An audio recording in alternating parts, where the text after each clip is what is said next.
80 km tra storia e natura, lungo piste perfettamente innevate, altitudini esaltanti, panorami unici al mondo, cascate di ghiaccio. Questo, in sintesi, il Giro della Grande Guerra. D'inverno si può fare tutto in un giorno. Skibus, piste e impianti creano un giro spettacolare alla portata di tutti, che tocca il Civetta, il Giau, le Cinque Torri, il Lagazzuoi, la Valbadia, Arabba e la Marmolada, girando tutto intorno al Col di Lana, testimone di cruente battaglie della Prima Guerra Mondiale.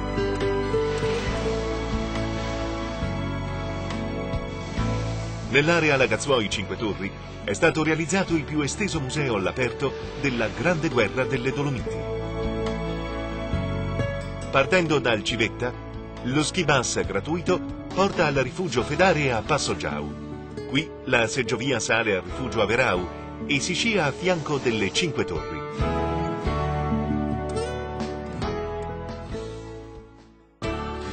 Un altro ski bus porta alla funivia del Lagazzuoi per raggiungere il punto più alto del giro, ben 2800 metri. Sul Lagazzuoi, con sci ai piedi, si può visitare la postazione di mitragliatrice austriaca e la postazione di guardia con la baracca ufficiali.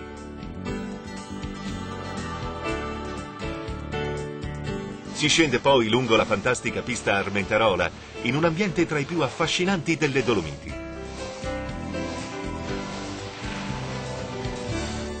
In fondo, un traino con cavalli porta gli sciatori fino alle piste della Valbadia, dove si prosegue per Arabba e Marmolada. Si può percorrere il giro anche in senso inverso, dalla Badia a Plan de Corones, grazie a skibus e taxi. Lungo tutto il giro potrete godere della calda ospitalità dei numerosi rifugi e gustare piatti tipici sulle terrazze dai panorami mozzafiato.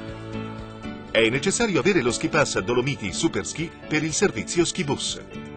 Taxi, bus e traino con cavalli sono a pagamento. Per poter completare il giro con tranquillità, partite al mattino presto. I paesaggi innevati incantano, ma l'estate è altrettanto affascinante. Provate a visitare il museo all'aperto della Grande Guerra in estate. Non potrete più dimenticare i colori caldi della montagna.